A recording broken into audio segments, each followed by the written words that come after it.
Então, boa tarde a todos. Esse é o nosso quarto bate-papo, né, do ciclo de palestras do grupo de pesquisa Tratamento de Efluentes e Recuperação de Recursos. Nesse ciclo, a gente tem conversado sobre tecnologias e temas relacionados ao tratamento de efluentes, né, em especial a remoção de nutrientes. Então, a gente já teve sobre desafios e perspectivas da remoção de nitrogênio nos esgotos no Brasil, que foi feito bate-papo com o doutorando Thiago Bressani. Depois a gente falou da Anamox com o professor Ayrton Kunz e recuperação de recursos com microalgas com a doutora Larissa Arashi. Caso vocês queiram ver, todos esses encontros, né, esses bate-papos, eles estão no canal do YouTube chamado Saneamento e Recuperação de Recursos. O nosso próximo bate-papo vai ser na semana que vem, dia 12 de novembro, com o professor Theo, da Poli da USP. Ele vai falar sobre microaeração, nitritação parcial Anamox como alternativa de tratamento sustentável. Todas as palestras já estão com as inscrições abertas, né? Vocês entram no site do simpla.com.br/eventosfec. E quem participa junto com a gente no Zoom, ao vivo, recebe o certificado. Hoje a gente vai ter a participação do mestre Daniel Augusto Camargo Bueno. Ele vai apresentar sobre análise de nitratos em matrizes ambientais, salicilato, um método rápido, seguro e eficaz. Então, ele é tecnólogo em controle ambiental e engenheiro ambiental pela Faculdade de Tecnologia da Unicamp, mestre em engenharia civil com ênfase em saneamento e ambiente pela Faculdade de Engenharia Civil, Arquitetura e Urbanismo, também da Unicamp. E ele tem experiência nas áreas de gestão, organização laboratorial, sistemas e técnicas para tratamento de efluentes e as análises laboratoriais focadas em matrizes ambientais e sanitárias. Eu agradeço muito, Daniel, pela participação e por ter aceito o convite. Então, eu vou passar a palavra para o Daniel. Então, pode iniciar. Obrigada. Antes de mais nada, eu agradeço aí a oportunidade, professora, e também pela faculdade de estar podendo participar desse evento, né, desse bate-papo. E, bem, eu acho que você já me apresentou quase de forma integral, eu tinha me planejado em me apresentar, mas meu nome é Daniel Bueno, então no final, quando a gente for abrir para perguntas e respostas, podem me chamar pelo meu nome. Eu sou técnico do laboratório multiusuário de saneamento da FEC, e a nossa temática hoje em específico, nós vamos falar de um método único, que é o método do salicilato, ou melhor, o método do ácido salicílico para detecção de nitrato em matrizes líquidas. Geralmente é um método bastante utilizado em matrizes ambientais e sanitárias, sendo considerado um método bastante rápido, seguro e eficaz. Bem, o que eu sou atualmente? Eu sou um dos 3 técnicos do laboratório de saneamento, eu estou lá faz mais de 6 anos, a minha formação a professora já acabou citando. E como que eu cheguei no laboratório? Em 2009 eu entrei como voluntário no laboratório, depois eu acabei fazendo 3 iniciações científicas nos anos de 2010, 2011, 2012, e em 2013 eu comecei como aluno de mestrado, até que em 2014 eu fui admitido no laboratório, ou seja, eu já percorri um longo tempo e eu vivi desde a época que eu era um aluno no laboratório e fui vendo quais eram as dificuldades e as limitações de análises e de sistemas de controle e gestão. Aí, quais foram as minhas maiores conquistas dentro do trabalho, né? Eu consegui implantar e ajudei na implantação de múltiplos sistemas de controle, seja de controle de gestão de águas purificadas, de armazenamento de amostras, de análise de amostras, de armazenamento de soluções, de balanços cíclicos, de reagentes puros e concentrados, entre muitos outros sistemas de controle. O que é o LabSan? O LabSan é considerado um laboratório multiusuário de saneamento, e justamente por ser multiusuário, ele participa aí de uma integração entre múltiplos institutos. Então, você tem pessoas que vêm procurar a gente que vêm do IQ, vêm da Instituto de Biologia, da Química, da Instituto de Geografia, da Faculdade de Engenharia de Alimentos, Faculdade de Tecnologia. São pessoas que têm demandas diferentes, às vezes, para a mesma análise. Então, eles querem utilizar o mesmo parâmetro para avaliar de formas diferentes, com finalidades diferentes, cada tipo de pesquisa. Vou citar aqui 2 exemplos. Por exemplo, um aluno que veio da FEAGRE procurar a gente em 2019, ele queria fazer a detecção de compostos nitrogenados, incluindo aí nitratos, em águas destinadas à hidroponia. Então, ele tinha uma finalidade específica voltada para cultivo de hortaliças. Já um outro grupo de alunos, o grupo de pesquisa do professor Laszlo, que vem em 2018, aí do Instituto de Biologia, eles queriam fazer o mesmo tipo de análise, só que era mais focada numa avaliação de como esses nutrientes eles se dispersavam no solo e nas outras matrizes ambientais, não somente o solo, mas na água também. Então, uma das especialidades do nosso laboratório é justamente a análise da série nitrogenada completa. Então, nós fazemos a série nitrogenada completa para amostras ambientais, ela vai ser composta aí por nitrato, nitrito, nitrogênio amoniacal e nitrogênio orgânico.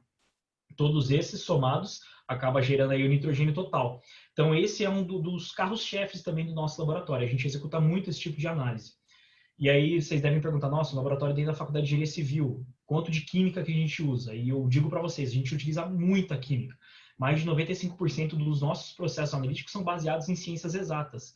E caso vocês tenham aí curiosidade, queiram saber mais um pouco sobre como nós trabalhamos, quais são os equipamentos que nós dispomos e quais são os métodos que nós executamos, visitem nosso Instagram, que é labsam.fec, @labsam.fec, ou procurem como Laboratório de Saneamento. A gente faz postagens contínuas com temáticas bastante variadas sobre análises, a estrutura do laboratório, os equipamentos disponíveis e alguns posts, eles são específicos sobre tipos de análise. No caso, uma última postagem em grid que a gente fez, que são várias postagens, várias fotos juntas, a gente fez um grid sobre análise de nitratos, que hoje é o tema dessa apresentação. E o laboratório está passando por um processo de remodelamento e reorganização. Mas no meio desse remodelamento e organização, acabou tendo uma atividade, as atividades foram suspensas, por isso a gente está com uma frequência um pouco mais reduzida de postagem. Mas de qualquer forma, a gente vai continuar postando logo mais. Para que vocês tenham uma noção, o nosso laboratório, desde 2014, lá em outubro de 2014, a gente instituiu um sistema de controle de soluções. E a partir desse controle de soluções produzidas, a gente consegue ver quantas análises de cada tipo de análise está sendo feito. Então, por exemplo, foram feitas mais de 12 mil análises de DQO, que é a análise de demanda química de oxigênio, que é um outro parâmetro ambiental muito importante na análise do meio ambiente, de matrizes ambientais. Além disso, a gente fez mais de 6 mil determinações de nitrito, mais de 6 mil determinações de nitrogênio amoniacal. E aí, por exemplo, o nitrogênio total Kildo, mais de 6 mil determinações de nitrogênio total Kildo. Esses três parâmetros, eles acabam gerando resíduos perigosos e bastante relevantes. Mas no caso da análise de nitrato, a gente tem um caso bastante singular e específico, porque ele foi passando por modificações e otimizações que possibilitaram que os seus resíduos gerados fossem menos tóxicos, por exemplo. Além de facilitar muito o método, né? Desde 2014, desde outubro de 2014, a gente faz mais de 8 mil determinações de nitrato. É um número bastante significativo. E aí, hoje, nessa palestra, a gente vai entrar na temática específica agora. Então, o que é o nitrato? Qual é a sua função? Qual é a importância? Como que a gente analisa o nitrato? Qual o histórico de aprimoramento e quais são as perspectivas futuras para esse método dentro do laboratório de saneamento? Bem, o histórico de aprimoramento, ele começou lá antigamente, quando a gente fazia um método de redução do nitrato, e a gente reduzia o nitrato para nitrito. A partir daí, a gente fazia a leitura de nitrito. Só que isso, como a gente vai tratar logo mais, ele é um método que usa amálgamas metálicas e acaba gerando um resíduo bastante tóxico, que usa cádmio, por exemplo. E a gente acabou fazendo uma implantação e otimização de métodos e tornou possível o uso do método do salicilato. O que é o nitrato? O nitrato também é conhecido como trióxido de nitrogênio, que é NO3-, então ele tem uma carga negativa. Ele é um íon inorgânico poliatômico, ele é uma entidade iônica formada pela aglomeração, pela ligação de mais de um átomo, ou seja, ele é um ânion monovalente, ele tem apenas uma carga, e ele é originado pela interação sinérgica e estável entre o oxigênio e o nitrogênio. Aqui do lado direito, aqui, ó, vocês conseguem ver meu mouse, ele está mostrando uma foto tridimensional do que seria o íon do nitrato. Então, notem que ao centro a gente tem, então, um átomo de nitrogênio e ao redor dele a gente tem 3 ligações com átomos de oxigênio. Bem, esse íon ele é altamente solúvel e tem múltiplas funções dentro das indústrias agrícola, farmacêutica, alimentícia. E seus sais, eles são muito utilizados, muito empregados, por exemplo, como fertilizantes, na hora de você produzir NPK. Ele entra na base para a produção de NPK. Além disso, ele entra como vasodilatador ou na base de produção de remédios, ele entra como insumo para produção de alguns remédios específicos. Ele também é utilizado para a produção de explosivos e, além disso, ele é utilizado para a produção de conservantes, por exemplo. Não sei se vocês se lembram, mas salitre, ele é um sal baseado em nitrato. Então, percebam que ele é um sal que é bastante utilizado e com funções bastante diversas, né? Seu ácido conjugado é o ácido nítrico. Então, isso é uma coisa bem importante a gente estar entendendo agora no começo da apresentação. Quando você pega o nitrato, NO3-, e protona ele, adiciona um próton, um H+, ele vai virar o seu ácido conjugado, que é o ácido nítrico, HNO3-. E isso vai ser muito importante nas próximas reações que a gente vai estar tratando. Esse íon inorgânico, o nitrato, ele é constituído por um átomo central de nitrogênio envolto em 3 átomos de oxigênio, cujas 3 ligações são idênticas entre si. E isso faz com que haja um arranjo triângulo planar. Ele é um triângulo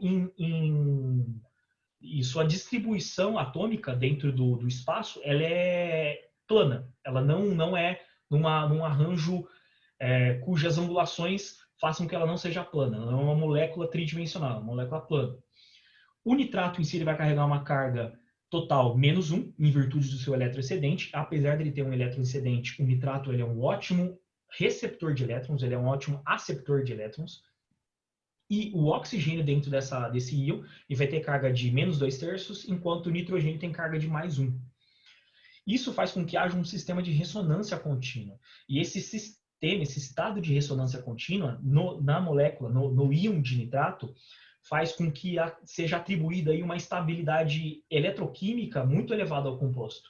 Ele é um composto que tem aí as suas ligações, como vocês podem ver aqui nesses desenhos, nessas ilustrações, essas ligações duplas entre o nitrogênio e o oxigênio, elas ficam não necessariamente dançando, mas elas ficam variando de posição entre cada um desses sítios. E isso atribui uma determinada incerteza ao sistema molecular, dificultando alguns tipos de interações químicas, porque ele se torna uma molécula como se fosse uma espécie de molécula blindada a procedimentos químicos mais simples. Então você vai precisar, para fazer a análise dele, de procedimentos um pouco mais robustos e complexos. Aqui embaixo a gente consegue ver um sistema de cargas parciais. E notem que é uma cópia. Cada um dos oxigênios ele é uma cópia do seu seguinte. Somente por curiosidade, cada uma das ligações entre os oxigênios e o nitrogênio é uma cópia. E só por curiosidade, o nitrogênio ele é chamado de azoto e o nitrato ele pode ser chamado de azotato. Somente caso vocês tenham interesse em pesquisar sobre compostos com base em nitrato. Bem, o nitrato ele é um estado inorgânico de nitrogênio com forte interesse ambiental. Mas por que ele tem esse interesse ambiental? Ele é essencial aos ciclos geoambientais e na manutenção da vida.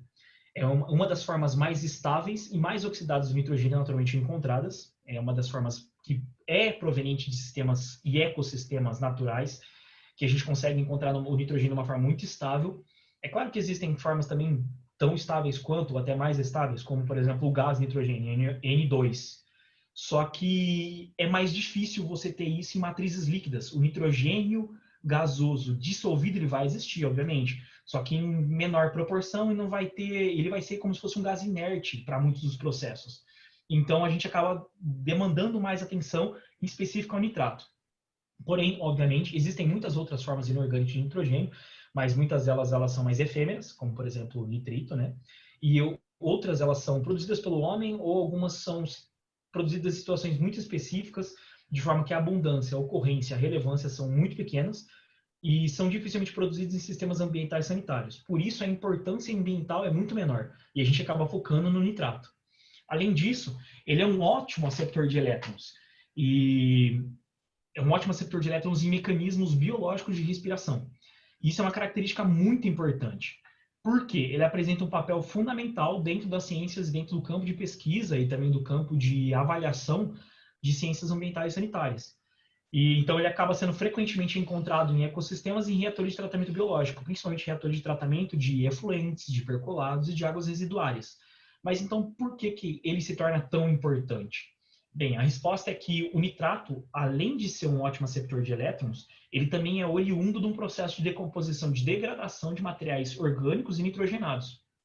Então, ele também pode ser um agente oxidante. Isso é muito interessante. Porque ele tem um papel bastante similar, por exemplo, ao oxigênio em sistemas biológicos, né? Ele dispõe de oxigênio intramolecular. Da mesma forma como o oxigênio, a molécula de oxigênio gasoso, O2, ela tem a função de oxidar material orgânico a partir de procedimentos metabolismos microbiológicos ou biológicos, né? Nossa própria respiração faz isso. O nitrato ele também pode fazer isso por outras vias. E se ele for utilizado, ele vira um agente oxidante, que faz com que o nosso processo passe a ser chamado de anóxico. Num sistema aeróbio, a gente vai necessariamente ter a presença de oxigênio, vai ter que ter uma aeração com oxigênio. Num sistema anaeróbio, em muitos dos casos, o oxigênio é até mesmo tóxico, mas o que você tem que ter? A ausência de oxigênio e também a ausência de nitrato. Porque o aceptor de elétrons no aeróbio vai ser o oxigênio, no anaeróbio vai ser a própria molécula orgânica, em muitos dos casos. Já no anóxico, o aceptor de elétrons vai ser o nitrato. E entendam que quando esse nitrato ele é o oxidante, ele vai ser reduzido no processo de oxidação do material orgânico. Portanto, o nitrato ele é tanto um produto da oxidação dos compostos nitrogenados, como ele é também um insumo para a oxidação de compostos orgânicos. Então ele entra nos dois cenários. Em alguns reatores, por exemplo, ele entra no começo, ele é produzido no começo da cadeia de tratamento, porque ele é gerado pela amonificação, nitrificação dos compostos nitrogenados, e depois ele é reinserido no sistema por uma possível desnitrificação. Assim, ele apresenta alta versatilidade de aplicação. E o mais interessante a gente se pensar é que qualquer tipo de material orgânico vai demandar um aceptor de elétrons. Cada processo vai ter o seu. Por exemplo, no aeróbio a gente vai precisar de oxigênio, e no anóxico a gente vai precisar de, por exemplo, nitrato. Ou, se eu não me engano, existem outros, como os sulfetos.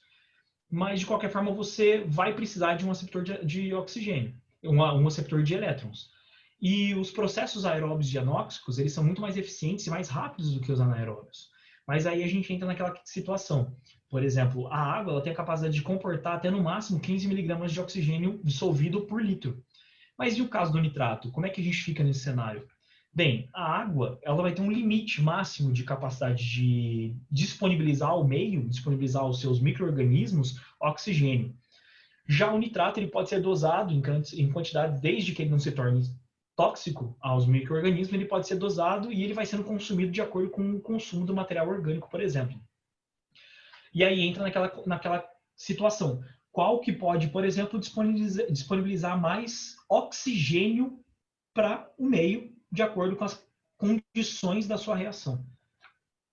Isso é uma das situações que torna o nitrato importante. Além disso, ele é um forte composto, ele é um importante composto dentro dos ciclos geoambientais. Como vocês podem ver aqui, o nitrato ele está numa posição no qual ele é um intermediário entre, por exemplo, o nitrogênio na desnitrificação. Ele também vem das bactérias nitrificantes, ele é proveniente dos nitritos, e ele também pode ser assimilado pelas plantas. No caso, em associação com bactérias, com conglomerados de bactérias. Então, o nitrato ele é um subproduto do ciclo também de tratamento biológico dos efluentes sanitários industriais. Só para vocês terem um exemplo da composição comum de esgotos sanitários, no esgoto sanitário comum, a gente tem aí por volta de 40 a 70 miligramas de nitrogênio total, de 15 a 25 miligramas de nitrogênio orgânico, de 25 a 45 miligramas de nitrogênio amoniacal. Só que nitrito e nitrato, eles teoricamente são virtualmente ausentes, ao menos que você tenha uma oxigenação dentro do meio para levar os nitrogênio orgânico e amoniacal para nitrato. Então, eles são encontrados em níveis de traço. Então, vamos supor o seguinte cenário. Você imagina uma caixinha. Dentro dessa caixinha você vai ter, que é o efluente sanitário, você vai ter nitrogênio orgânico e nitrogênio amoniacal. Só que o próprio nitrogênio orgânico ele não pode ser enviado diretamente para nitrogênio na forma de nitrato. Então, ele tem que passar por um processo de amonificação.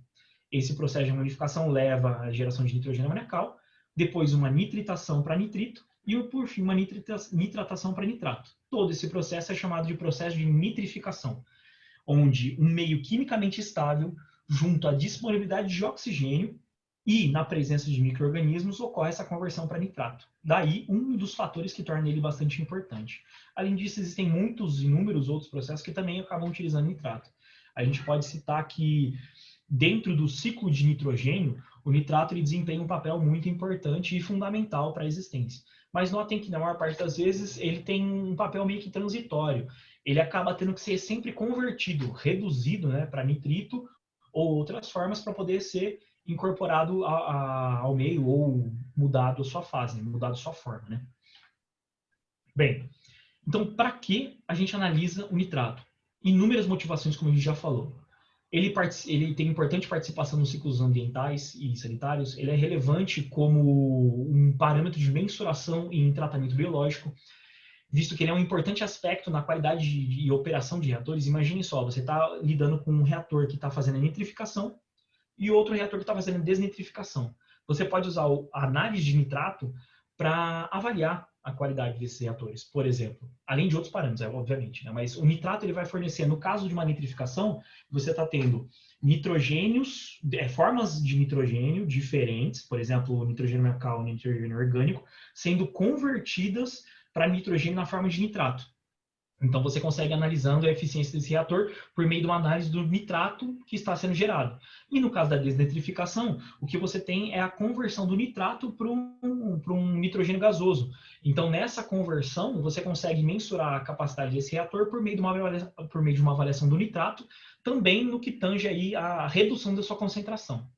Além disso, a gente consegue avaliar a qualidade de alimentos, entre muitos outros processos, não somente da indústria alimentícia, mas agrícola, química, verificação de biodisponibilidade de nutrientes, algumas questões de saúde pública, porque apesar do nitrato não ser especificamente o problema, que o composto que leva a problemas relativos à saúde, ele é um indicador de possíveis problemas futuros na questão de saúde pública.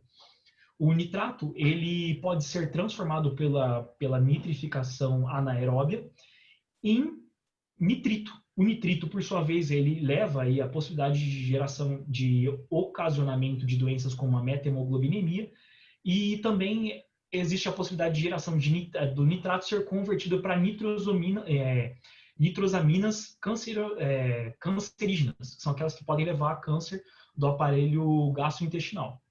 Por isso a importância de você estar analisando ele. E mensurando também qualidade de produtos e subprodutos em processos industriais. Então, razões não faltam para análise de nitrato. Mas e aí, qual é a técnica que a gente deve utilizar? E aí que mora o X da questão. Existem muitas técnicas. Atualmente, os métodos que são possíveis de serem feitos para análise de nitrato são muitos. A gente tem que colocar numa balança para ver quais são os melhores para cada tipo de situação e cada tipo de matriz. Os métodos analíticos mais comuns são, por exemplo, espectrofotometria em ultravioleta do nitrato. Pode ser uma espectrofotometria única, em faixa única, ou em faixa ampla. Por exemplo, você pega um comprimento específico de 220 nanômetros, ou de 200 a 250 faz uma derivativa, e aí você consegue saber qual a concentração desse íon, por causa que ele absorve luz, ele é um íon que absorve luz na região do ultravioleta. Você pode usar também eletrodos íon seletivos. Então, você tem um eletrodo, que é um método potenciométrico, associado a uma membrana. Essa membrana ela vai selecionar a interação ou a passagem de íons para contato com o seu com o seu eletrodo, e aí o seu eletrodo vai dar um sinal-resposta. Você tem também o método que nós utilizávamos antigamente, que era o método de redução via amálgama metálica. Utilizávamos uma amálgama de cádmio com cobre, ou alumínio, zinco e cádmio, para leitura do nitrito, que era oriundo da redução do nitrato, via reação de Gries. Não compete a nós ficar falando sobre a reação de Gries, mas talvez seria interessante a gente conversar um pouco mais sobre isso mais para frente, além de métodos de quimioluminescência, fluoroluminescência e eletroflorese capilar, e detecção indireta por absorção atômica com injeção em fluxo automatizado. Esse daí eu vi um artigo faz pouco tempo, eu achei bem interessante, que eu nem sabia que dava para detectar por absorção atômica. E a famosa cromatografia iônica, que é um dos melhores métodos, porém um dos mais caros. Aí, por isso que eu falo que tem que colocar na balança qual é mais adequado ao seu cenário de laboratório, de análises e de matrizes. Porque imagina que uma coluna de um cromatógrafo iônico que se perca por causa de um erro do analista custa 8 mil, 10 mil reais. Enquanto o método do salicilato, você no máximo tem um tubinho que pode quebrar ou alguma coisa que pode acontecer com um risco bem menor e um capital bem menor envolvido. Já no caso dos métodos de absorção molecular com leitura espectrofotométrica, que é o caso do nosso método alvo dessa apresentação, o analito, que é o nitrato, ele reage com uma série de outros compostos. Então, você tem uma série de compostos no seu meio, você vai reagir com ele, existe um acoplamento, esse acoplamento vai gerar um acoplamento, uma reação, uma ligação. Essa ligação vai gerar compostos que são colorimétricos, que desenvolvem cor e são passíveis de leitura. Então, a gente tem 3 métodos aí, que estão disponíveis em literatura. O método ácido cromotrópico, o método ácido fenol sulfônico e o método ácido salicílico, que é o método que nós vamos estar tratando hoje. Bem, a técnica de determinação pelo método ácido salicílico, ou também denominado de método salicilato para detecção de nitratos, ele é considerado uma técnica bastante simples, rápida, segura, confiável e barata. Por que simples? Porque ela emprega um método espectrofotométrico para a leitura da absorbância do complexo gerado pela reação do nitrato com o ácido salicílico, do nitrato com o ácido salicílico, em meio fortemente ácido. Muito simples, mas a gente vai tratar um pouquinho mais disso mais à frente. E aí, o que ele utiliza? Ele utiliza insumos e itens laboratoriais muito simples, bastante disponíveis na maior parte dos laboratórios, então são reagentes químicos fáceis de serem encontrados e baratos, né? Então, ácido sulfúrico, hidróxido de sódio e ácido salicílico. Utiliza vidrarias comuns e bem simples e alguns pipetadores, caso seja o caso de você querer acelerar, então pipetadores automáticos aceleram o processo, só que você pode fazer a partir de pipetas graduadas também. Um tubo de reação, pode ser um tubo micro, que é um tubo bem pequenininho, eu tenho aqui na minha mão, ó, é bem pequenininho, não sei se vocês conseguem ver, mas ele é bem pequenininho, bem simples de estar usando. E um espectrofotômetro, que teoricamente seria o equipamento mais caro, mas existem espectrofotômetros hoje em dia que são bem baratos, na verdade, comparado com um cromatógrafo iônico, a diferença de preço é absurda. E, além disso, o método é bastante simples. Somente para vocês terem uma noção, a súmula metodológica de como ele funciona é o seguinte: você tem um pequeno volume de amostra dentro de um tubo micro, você adiciona ácido salicílico diluído em ácido sulfúrico, você agita rapidamente e aguarda o resfriamento desse tubo, depois você entra com hidróxido de sódio para alcalinizar essa solução e faz a leitura em espectrofotômetro. Muito simples. Por que ela é rápida? Porque quanto maior o número de determinações, mais eficiente se torna o método e menos time consuming. Por determinação. Quanto mais análise você faz, mais rápido se torna. Por quê? As etapas de preparo de reagentes são as mais demoradas. O maior tempo para você fazer, a maior demanda de tempo para você fazer essa análise vai estar aí no preparo dos reagentes de solução concentrada de hidróxido de sódio e a solução de ácido salicílico diluído em ácido sulfúrico puro. Então, são uma base e um ácido bastante concentrados, e ambos são um pouquinho mais demorados para se fazer. Mas a solução concentrada de hidróxido, ela pode ser guardada. Então, você pode produzir uma única vez e guardar ela. Já a solução de ácido salicílico em ácido sulfúrico não pode. Além disso, o preparo de vidrarias, caso elas estejam muito sujas, também pode demorar. E a espera pelo resfriamento dos tubos também pode demorar um pouquinho. Mas todas as etapas são bem simples e rápidas. Então, entenda só. Para a gente fazer uma única análise, uma única determinação, são necessários 10 minutos para produzir os reagentes e fazer a determinação. Para você fazer 5 amostras, são necessários 15 minutos. 10 amostras, 20 minutos. E 30 amostras, 30 minutos. Ou seja, você cai para 1 minuto por análise. Quando você vai fazer uma corrida em cromatógrafo iônico, você vai precisar aí de 20 minutos para uma corrida lenta, uma corrida mais comprida, uns 30 minutos, para você fazer uma amostra. Tudo bem que você vai fazer uma varredura de vários íons, mas se você às vezes precisa só de nitrato na sua análise, o método do salicilato é muito mais eficiente. Só que aí a gente chega no limite, você não consegue mais abaixar muito mais o tempo por análise do que 1 minuto, porque você vai ter que esperar, vai ter que fazer uma agitação por 30 segundos, por exemplo, alguns procedimentos, e isso acaba levando a sua análise a ter um tempo mínimo aí de uns 45 segundos, 1 minuto. Então, numa hora você consegue fazer 60 determinações, mais ou menos. Já em contraposição, em 1 hora, num cromatógrafo iônico, você vai fazer 2 corridas de amostra. E olha lá. Porque se você errar na diluição, você vai ter que fazer mais corridas. Bem, então, e ela também é uma análise bastante segura. Tomando os devidos cuidados e investindo os equipamentos de proteção individual, os EPIs adequados, os riscos dessa determinação são bastante reduzidos, especialmente se forem também utilizados os equipamentos de proteção coletiva, os EPCs, corretos para cada etapa. Os maiores riscos de acidente ocorrem também no preparo dos reagentes, tanto a solução concentrada de hidróxido quanto na solução concentrada de ácido sulfúrico com ácido salicílico diluído, né?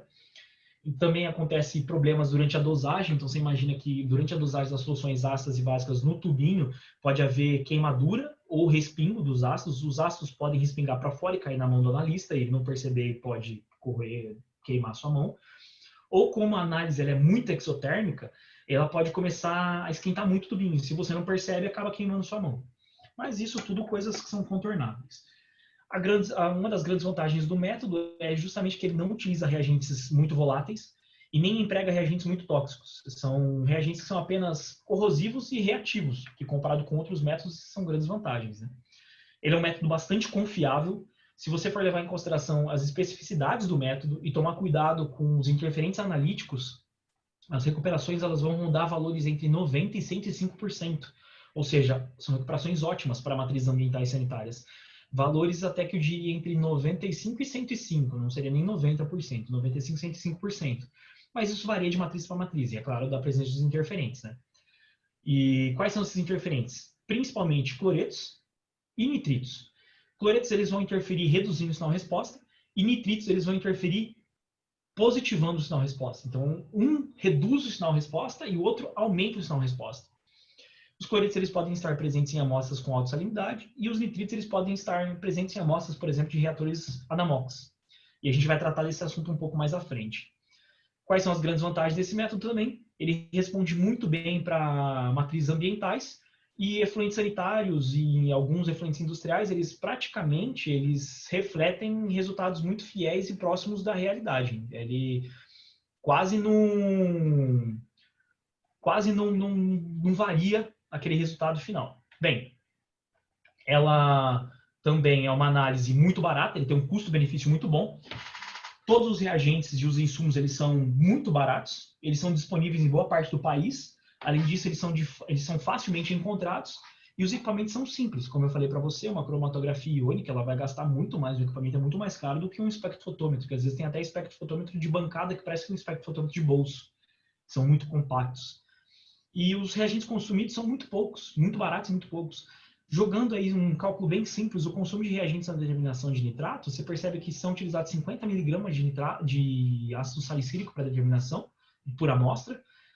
São utilizados 1 mililitro de ácido sulfúrico e 1,616 gramas de hidróxido de sódio.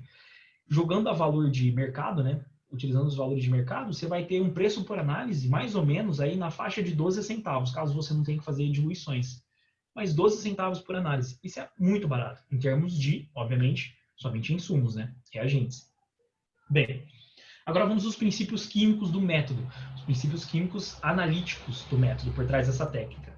Como eu falei para vocês, que foi um assunto já abordado, o nitrato é um ânion monovalente de alta estabilidade, ou seja, difícil de você interagir com ele diretamente. E as interações químicas são difíceis de acontecerem. Por isso, o analito, ele é difícil de você trabalhar ele sem utilizar uma força bruta. É como se fosse uma força bruta. Mas não é necessariamente essa palavra, mas forçar ele a ser modificado. Então, a gente poderia simplesmente pegar o nitrato, reduzir para nitrito e analisar o nitrito. Bem mais fácil. Só que aí é muito mais difícil você lidar com o resíduo depois. Então, você tem que colocar na balança, exatamente o que eu falei no começo. Tem que colocar na balança, porque você vai gerar um resíduo posterior. E aí, o que você faz com esse resíduo contendo metais pesados? Então, como é que a gente pode solucionar esse problema? A solução é tornar o analito muito mais propenso a reagir, modificar a situação do analito para tornar ele mais fácil de reagir.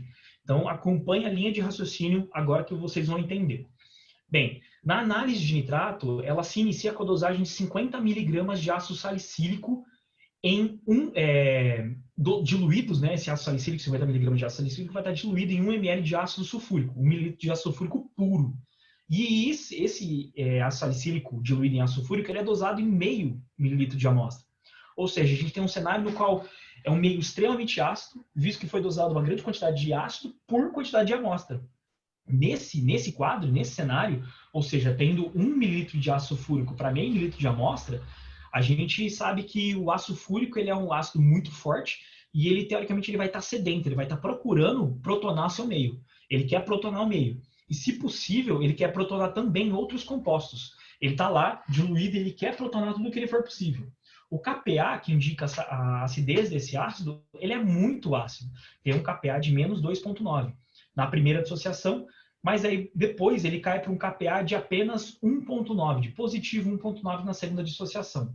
Ou seja, isto é, ele é um ácido forte até perder o primeiro H+. Depois que ele perdeu o primeiro próton dele, ele se torna muito mais fraco.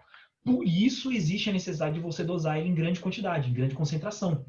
para que haja um excesso de ácido no meio e assim, consequentemente, o seu próton originado da sua ionização, ou seja, o H+, vejam aqui no meu mouse, o H+, ele sempre vai estar em concentração elevada, mesmo depois da sua ionização parcial, da primeira ionização parcial do seu composto. Essa daqui é a molécula de ácido sulfúrico que vocês estão vendo. Notem que a gente tem aqui um bracinho com um H+, e aqui outro bracinho com H+. Durante essa ionização, quando você manda ele para uma solução aquosa, esse H+, ele fica livre no meio, ele protona no meio. E é um processo, esse processo de protonação, esse processo de ionização do ácido fúrico é um processo muito ácido, extremamente exotérmico. Ele libera muita energia violentamente, mesmo sendo uma quantidade pequena de amostra. Agora imagine se fosse uma quantidade grande de amostra. Então, com o excesso de H+, o nitrato também é protonado, então você protona também o nitrato para ser o ácido conjugado. Lembra que eu falei para vocês entenderem, no futuro vocês iam precisar entender o que era o ácido conjugado. Então, o ácido conjugado do nitrato vai ser o ácido nítrico, que é um ácido mais fraco que o nitrato, que o ácido sulfúrico puro. Então, olha aqui na reação. Você tem o ácido sulfúrico mais o nitrato, ele está em meio extremamente ácido, ele acaba nitrificando, ele acaba protonando o nitrato e gera o ácido nítrico, e acaba sobrando aí como produto o bisulfito, né? O ácido sulfúrico já desprotonado. Bem, na sequência, ainda em virtude do excesso de prótons H+ no meio, o próprio ácido nítrico é novamente protonado para a gente gerar hidrato de nitrônio. Então, o hidrato de nitrônio, ele vai ser oriundo porque você tem o ácido nítrico, ele protona mais uma vez, quando ele protona mais uma vez, ele gera de novo hidrato de nitrônio. É um íon muito mais instável e muito mais suscetível a interações químicas, porém, a gente tem uma água intramolecular indesejável em sua composição. Mas essa água ela vai ser retirada na reação seguinte. Então, notem aqui que a gente tem uma água dentro dessa molécula de hidrato de nitrônio. Essa água ela é retirada pelo próprio ácido sulfúrico. Então, como a gente conversou, o ácido sulfúrico puro é um ácido tão forte que ele é capaz de protonar o nitrato para ácido nítrico e depois para hidrato de nitrônio. Ele faz essa sequência de protonações. Mas a concentração de dosagem é de 67% volume de ácido. Então, o ácido ainda é capaz de até mesmo desidratar o próprio hidrato de nitrônio. Então, nesse meio muito ácido e muito forte, em função da ionização do ácido sulfúrico, ocorre a remoção da água intramolecular do hidrato de nitrônio, gerando o íon nitrônio. Esse íon nitrônio, que é o o NO2+, ele é um íon altamente reativo e altamente eletrofílico. Portanto, o nitrito que anteriormente, ele era pouco suscetível a reações, ele se torna muito mais apto a reagir com zonas ricas em elétrons positivamente carregadas, né? Então, você imagina lá, você tem o ácido salicílico, que aqui, que é essa molécula que a gente tem aqui, ele tem uma região aqui dentro desse anel aromático que ela está muito carregada de elétrons. Então, ele consegue, o nitrônio sim, ele consegue reagir recebendo um par de elétrons dessa ligação. Então, o ácido salicílico diluído em ácido sulfúrico puro, ele se torna o nosso nucleófilo do sistema. Basicamente, nessas condições da determinação, então, o ácido mais o calor, né, a situação da análise, muito quente e com muito ácido, o íon nitrônio reage quase imediatamente com o anel aromático do ácido salicilato, do ácido salicílico. E isso é um processo chamado de nitração. É um processo irreversível. Você nitrar uma molécula, você fazer a nitração de uma molécula, não tem como você ser revertido. De acordo, em contraposição, por exemplo, com o que acontece com a sulfonação, que ela pode ser revertida em algumas situações. E as ligações químicas do sal orgânico de ácido salicílico, elas são efetivadas nas posições meta, né, 3 e 5, gerando dois produtos, o ácido 3-nitrosalicílico e 5-nitrosalicílico. Só que o ácido 5-nitrosalicílico ele vai ser o majoritário dessa reação. Sendo ele o majoritário da reação, ele começa a aparecer mais fortemente no meio, porém ele é insolúvel em meio extremamente ácido. Nessas condições ele é insolúvel, ele forma um precipitado branco, rosa, e ele fica precipitado no fundo do tubo. E ele não exibe uma coloração, ele precisa ser desprotonado, ou seja, ele precisa remover o H+ dele para que ele comece a ter essa coloração. E ele ainda está muito concentrado em um pequeno volume de amostra, com ácido, né, em 1,5 mililitros. Aí a gente acaba dosando o hidróxido de sódio, uma solução de hidróxido de sódio super concentrada. Essa reação ela vai ser novamente exotérmica, porque você vai juntar um ácido muito concentrado junto a uma base muito concentrada, e a reação de nitração do ácido salicílico em ácido sulfúrico, ela estava num pH menos 0,5, menor que 0,5. Já a reação de alcalinização leva o pH para mais de 12, ou seja, libera-se muito calor novamente.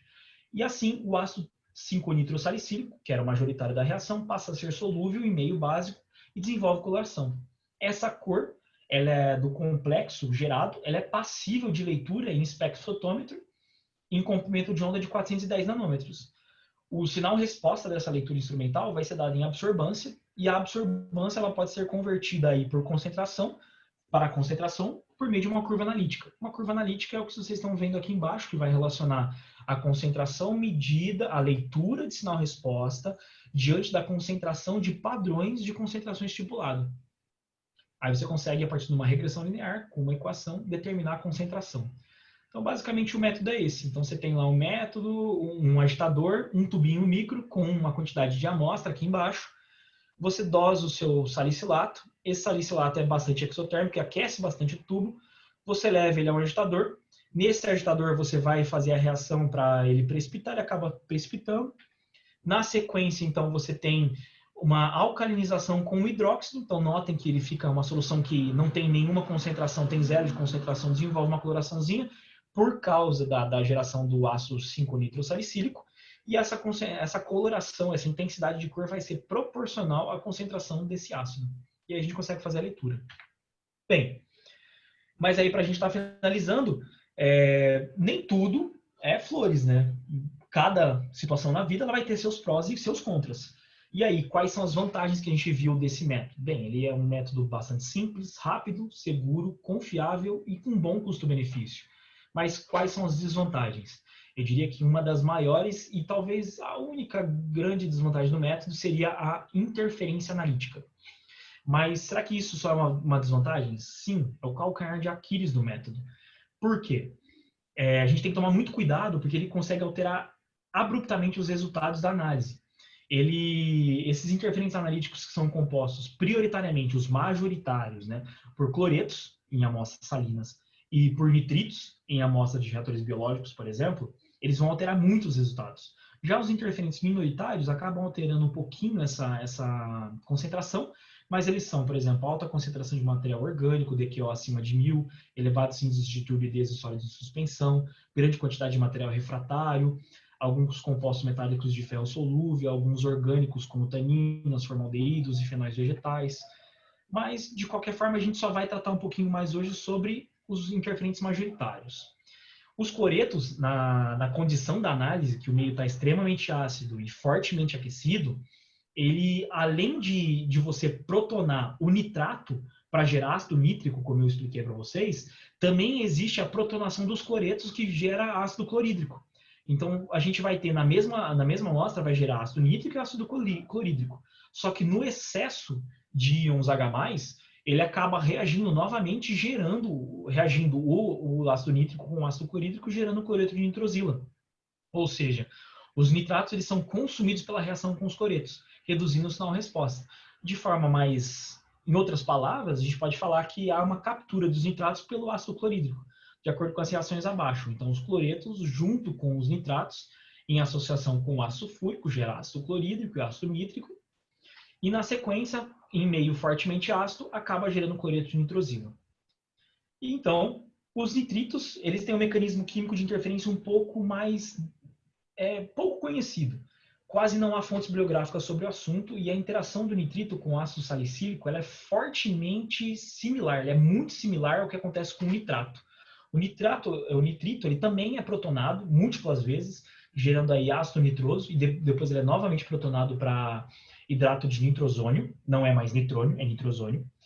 Então, a água molecular é também removida, gerando um íon de nitrosônio, bem similar ao que nós vimos anteriormente, certo? E que é um composto também eletrofílico, porém ele é diferente. E aí o mecanismo de interação com o anel aromático do salicilato, ele ainda é desconhecido, mas surgem alguns questionamentos, por exemplo, se o produto da reação é o mesmo, se a eficiência da reação é a mesma, se acontece uma alteração na rota e nos componentes majoritários. Então o que a gente tem? São duas rotas diferentes nas quais as protonações são muito parecidas, a desidratação também é muito parecida, só que o produto final ainda é desconhecido, a gente não sabe. Pode ser que ele gere o ácido 3,5-dinitrosalicílico, mas a gente ainda tem que estudar um pouco mais disso. A gente progrediu bastante no mecanismo com alguns testes, porém a gente acabou criando também um modelo de previsão da interferência do nitrito na análise de nitratos, mas o mecanismo ainda não foi plenamente compreendido. Caso vocês tenham interesse, lá na página do LabSam, no Instagram do LabSam, ou procure por Laboratório de Saneamento, temos mais uma postagem completa sobre isso, e aí vocês podem ver com um pouco mais de calma.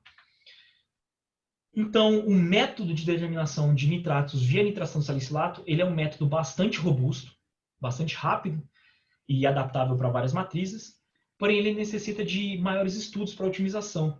E os seus principais limitantes são os interferentes analíticos. A gente está trabalhando um pouco nisso para remover esses interferentes, estamos estudando, estamos fazendo teste, mas por enquanto a gente ainda não tem um viés final. E aí compete a nós analisarmos quais matrizes, quais métodos, quais amostras são mais compatíveis de acordo com as vantagens e desvantagens de cada método. Bem, eu agradeço aí a oportunidade mais uma vez. Sintam-se à vontade para fazer perguntas e também, caso queiram visitar aí o Instagram do laboratório, também estamos lá disponíveis para fazer essas perguntas. Obrigada, Dani. Foi muito boa a sua apresentação. Até o professor Theo também elogiou, falou que a sua apresentação foi extremamente didática. Então, acho que foi bem interessante porque a gente tem conversado, né, sobre as tecnologias para remoção de nitrogênio, sobre a Namox, e aí você vem trazendo como fazer isso no nosso laboratório, né, nas nossas pesquisas. Eu acho que isso é super importante, super relevante. A gente sempre acaba, né? Nós, professores, chegamos no laboratório às vezes e os técnicos dão sempre muito suporte para todas as pesquisas e os alunos, né? Então, sempre que a gente tem algum problema, vai lá e fala para me ajude, né? Então, vocês sempre estão dispostos. E eu acho que muito disso da parte do nitrato e até mesmo a influência do nitrito vem um pouco dessa motivação das nossas pesquisas, até mesmo com Sim. o processo Anamox, né? Então, até agradeço muito, sempre à disposição tanto sua como dos outros técnicos para auxiliar nas nossas pesquisas. Tem algumas perguntas, então eu vou falar. Acredito que 2 já foram respondidas, que era o caso, qual que era a importância do ácido na reação e também como diminuir os interferentes dessas amostras, principalmente o nitrito. E aí, na postagem que vocês têm no Instagram, eu acho que isso fica bem claro, né? E tem até a parte do modelo. Então, foi a Catiane e... eu esqueci o nome dele, o Vitor, que fizeram essa pergunta, mas acho que ficou bem esclarecido na sua apresentação. Depois, o Antônio de Souza Leite, ele perguntou se não há necessidade de tratamento prévio da amostra, principalmente pela elevada presença de matéria orgânica e de íons metálicos pesados. E aí eu acho que, para complementar, o professor Theo perguntou se tem como aplicar essa metodologia em matrizes com muita cor, como as de lixiviados de aterro. Bem, eu vou responder mais ou menos em ordem, assim, em relação à questão dos componentes inorgânicos, que seria cloretos e nitritos, como interferentes. A gente está lidando com isso. Na postagem, como você mesmo falou, já tá um pouco mais claro isso. Mas o que a gente está vendo em relação aos cloretos é a possibilidade de remover cloretos com sulfato de prata, entendeu? A gente usaria um sulfato de prata como meio de precipitação desses cloretos antes de levar a análise. E para a remoção de nitritos, a gente começou com um método que utilizava a ureia. Eu não sei, você lembra, né? Só que a gente percebeu que existem algumas falhas e algumas lacunas nesse método. Porque para a ureia ela atuar, ela precisa estar numa faixa de pH muito restrita e em condições térmicas muito restritas. Então, o que a gente fez? Procurou na literatura e descobrimos que o ácido sulfâmico ele é um método que dá muito melhor com isso. Entendeu? Então a gente vai começar a procurar sobre isso. E no que diz respeito à questão de material orgânico e íons metálicos pesados, os íons metálicos você pode fazer uma precipitação, só que depende muito de como você vai fazer. E é meio difícil. Os íons metálicos, eu diria que mais o ferro, porque, por exemplo, você pega cádmio, você pega níquel, você pega zinco, eles quase não alteram o resultado. quase nada. Cobre, quase não há nenhuma alteração de resultado. Mais o ferro. O ferro é realmente um interferente muito potente. Em concentrações de 50 a 100 miligramas, por exemplo, por litro, ele acaba interferindo na faixa de 300%, entendeu? Então, ele dá um resultado muito superior. Mas outros metais eu desconheço aí grandes alterações e grandes interferências. Já no que diz respeito a material orgânico a gente tem um problema. Por quê? Como que a gente vai retirar material orgânico? Na maior parte das vezes, fazendo uma digestão. Só que essa digestão vai levar outros compostos nitrogenados a serem transformados em nitrato também. E aí, durante essa conversão de compostos nitrogenados em nitrato também, você acaba alterando o resultado. Então, por isso que eu falei, um dos interferentes minoritários é a concentração de material orgânico acima de 10 mil miligramas de DQO por litro. Mas aí, quando a gente pega, por exemplo, vou citar um exemplo que você disse que também já responde uma outra pergunta, a questão de lixiviados de aterros sanitários. Na maior parte das vezes, os lixiviados de aterros sanitários, eles vão ter concentração de material orgânico muito superiores a 2.000, 5.000 miligramas por litro, correto? E aí, essas concentrações de material orgânico muito superiores, elas normalmente também vão ser acompanhadas de concentrações superiores de nitrato. Então, quando você vai ter que obrigatoriamente diluir a amostra. Eu não cheguei a citar as especificações, os limitantes específicos porque senão a apresentação ia ficar muito longa. Já ficou mais longa do que eu tinha planejado, mas senão ela vai ficar muito longa. Então, mas imagine, a faixa analítica desse método, ela vai de mais ou menos aí meio a 1 miligrama de nitrogênio na forma de nitrato até uns 50.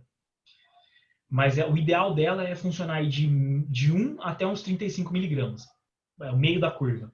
Então, se a gente pegar uma amostra de lixiviado de aterro sanitário, ela já vai vir com concentração de material orgânico e nitrato muito alto. Então, você vai ter que obrigatoriamente estar diluindo o material. Não vai ter como você não diluir.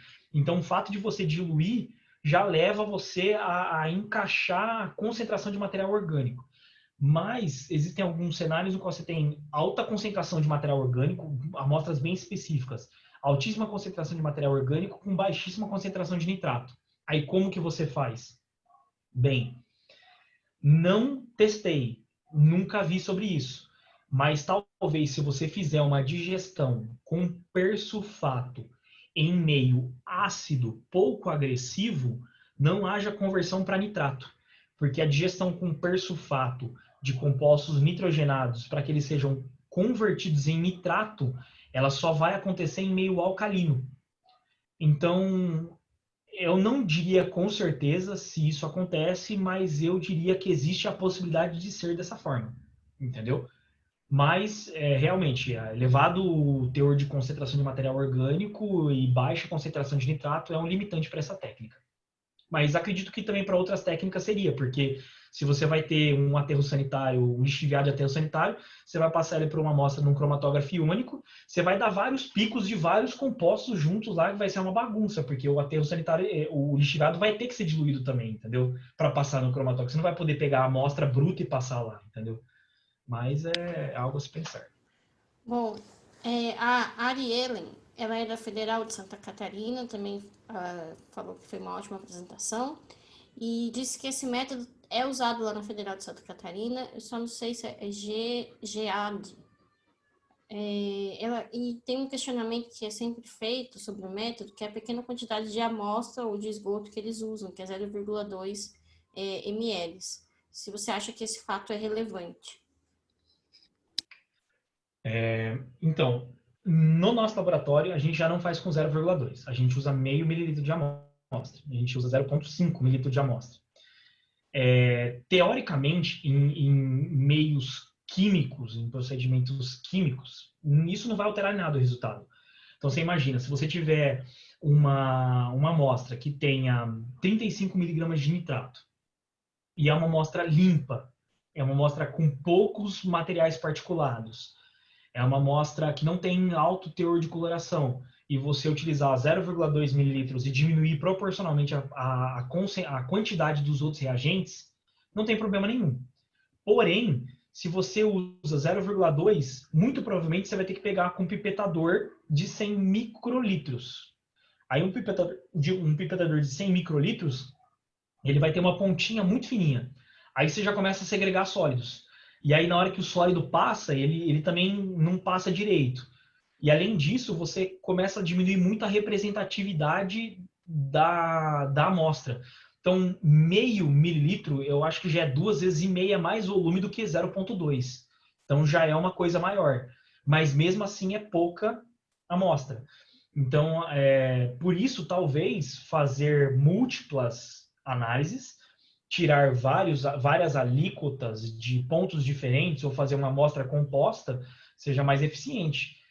O fato de você usar 0,2 microlitros não vai te prejudicar. Imagine que hoje em dia boa parte dos procedimentos na biologia utiliza aí coisa de 50 microlitros para fazer uma análise. Na química também, 50, 10 microlitros. Uma injeção num cromatógrafo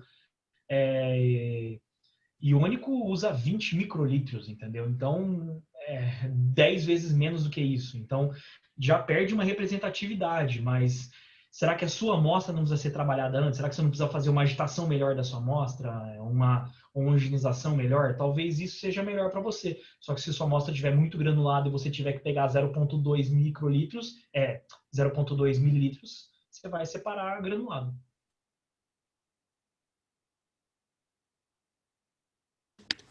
Oi, liguei. O Antônio de Souza Leite falou que fazia o tratamento de amostra com uma solução de sulfato de alumínio e uma amostra de carbonato e hidróxido de sódio, para depois usar o salicilato. Porém, a análise inteira demorava uma média de 4 horas. Então, eu acho que dessa que você apresentou, uma das vantagens, acho que foi exatamente isso, né? E aí, só para Existem. complementar essa vantagem, se você puder falar um pouco sobre o subproduto, ou seja, o que isso gera, né? Como é que a gente trata esse subproduto que é gerado depois? Tá. Bem, esse método que o Antônio citou é um método de sulfato de alumínio com a solução de carbonato e hidróxido de sódio. Eu desconheço esse método e olha que eu dei uma pesquisada sobre o método salicilato. Não entendo. Eu até me interessaria se o Antônio passasse esse método para mim que eu gostaria de ver. Mas eu não consigo nem imaginar o porquê que ele usa sulfato de alumínio, porque o sulfato de alumínio sozinho ele não consegue fazer nenhuma. Ele não consegue gerar um processo de redução, por exemplo. Não consigo entender. Mas, de qualquer forma, é um método totalmente diferente, entendeu? É um método totalmente diferente. Se é um método do salicilato, eu teria interesse em saber como é que ele funciona. E para pré-tratar as amostras, tudo bem, mas qual era o objetivo? Tá, entendi. Tirar particulado. Entendi. Sim, faz sentido. Se você quer tirar particulado, provavelmente usava sulfato de alumínio, com uma solução de carbonato e hidróxido para gerar precipitado e conseguir remover os particulados. Sim. Só que aí o que acontece? É justamente o que ele falou, a análise fica muito mais demorada, porque até você precipitar, até você remover esses íons, sim, entendi, fez sentido. Agora fez sentido para mim. Ele estava respondendo a pergunta sobre a remoção dos particulados. Entendi, sim. Entendi, agora entendi. Mas, sim, é um método viável você usar o carbonato junto com o hidróxido e o sulfato de alumínio como um material coagulante, né?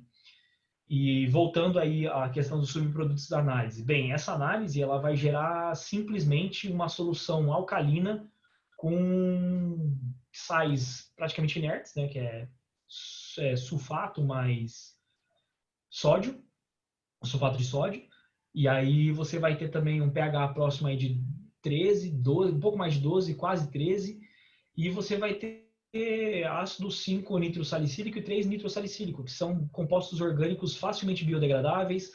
Se vocês repararem na internet, você procura por ácido salicílico e você vê que na própria internet boa parte do ácido salicílico já é para produto de beleza, entendeu? Então ele é um composto que não é tóxico nem nada, então a gente simplesmente pega, separa o reagente, acumula e trata ele como se fosse reagente básico, somente isso. Então, o tratamento não é tão difícil, né? E Não.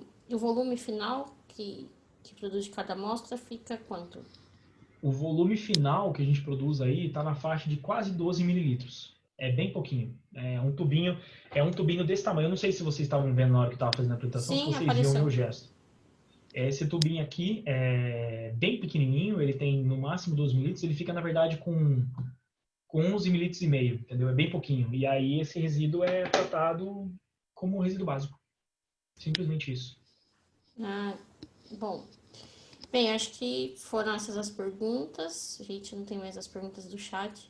E como todo mundo falou, hoje foi uma aula mesmo. Esse vídeo vai ficar guardado, a gente vai postar lá no YouTube, para que nós possamos utilizar também futuramente, até com os alunos, né? Eu acho que é super interessante. E gostei bastante. Então, agradeço você de novo, Daniel, pela participação e pela disposição de fazer essa apresentação. E aí também, quem quiser enviar mais alguma questão e sugestões aí, pode mandar tanto para o site, pro site do LabSan, né, no Instagram, ou também no e-mail. Né? Então, muito obrigada. E agradeço também a participação do pessoal do chat. Semana que vem a gente vai conversar com o professor Theo. Até mais. Muito obrigado, Tchau. professora. Até mais, pessoal.